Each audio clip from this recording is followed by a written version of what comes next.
Musa tidak masuk tanah perjanjian. Apakah Tuhan tidak adil? Saudara, kisah tentang Musa tidak diizinkan masuk ke tanah perjanjian sering membuat banyak orang bertanya, mengapa Tuhan begitu keras kepada Musa?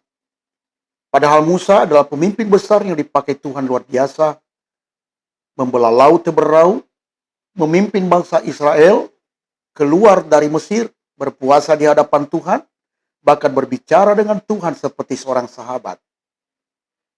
Peristiwa ini dicatat dalam kitab Bilangan pasal 20 ayat 7 sampai dengan ayat 12. Ketika bangsa Israel kehausan, Tuhan memerintahkan Musa untuk berbicara kepada batu supaya air keluar.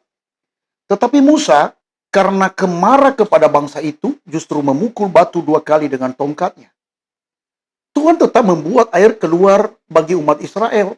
Tetapi Tuhan berkata kepada Musa, karena kamu tidak percaya kepadaku dan tidak menghormati kekudusanku di depan mata orang Israel, sebab itu kamu tidak akan membawa jemaah ini masuk ke negeri yang kuberikan kepada mereka.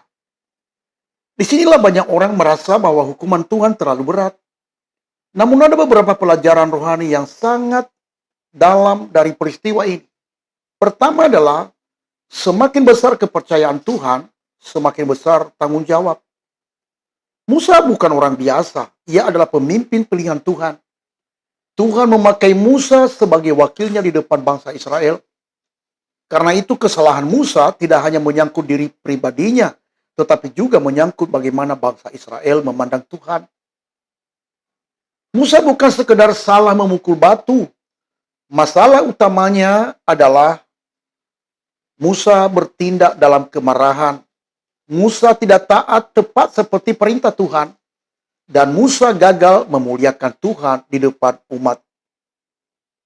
Kadang manusia melihat dosa dari besar atau kecil, tetapi Tuhan melihat hati dan ketaatan. Bagi Tuhan, ketaatan yang penuh lebih penting daripada keberhasilan pelayanan. Dan yang kedua adalah, mujizat tidak selalu berarti Tuhan berkenan dengan sikap hati. Walaupun Musa salah, air tetap keluar dari batu. Ini menunjukkan bahwa mujizat tetap terjadi bukan karena kesempurnaan manusia, tetapi karena kasih dan kesetiaan Tuhan kepada umatnya. Ini menjadi peringatan penting bagi kita. Seseorang bisa dipakai Tuhan luar biasa, berkhotbah, melayani, bahkan mengalami mujizat, tetapi tetap harus menjaga hati dan ketaatan. Pelayanan yang besar tidak membuat seseorang kebal terhadap teguran Tuhan. Terkadang manusia menilai karena dipakai Tuhan berarti hidupnya pasti benar. Karena pelayanan yang berhasil berarti Tuhan pasti setuju dengan semuanya. Tetapi kisah Musa mengajar bahwa Tuhan lebih memperhatikan karakter daripada sekedar keberhasilan pelayanan. Hal yang ketiga yang kita pelajari adalah Tuhan tetap mengasihi Musa. Walaupun Musa tidak masuk tanah perjanjian, Tuhan tidak membuang Musa. Tuhan tetap menyebut Musa sebagai hambanya, berbicara dekat dengannya. Bahkan Musa muncul kembali bersama Elia saat Yesus dimuliakan di gunung. Bisa kita lihat dalam Matius 17. Artinya bahwa kegagalan Musa bukan berarti Tuhan berhenti mengasihinya. Kadang hukuman Tuhan bukan tanda kebencian, tetapi bentuk didikan dan kekudusannya. Hal yang keempat adalah jangan mengandalkan jasa lama dalam pelayanan. Mungkin secara manusia Musa bisa berkata, bukankah aku sudah berkorban begitu banyak? Tetapi Tuhan ingin mengajar bahwa hubungan dengan Tuhan tidak dibangun atas jasa masa lalu, melainkan ketaatan setiap hari.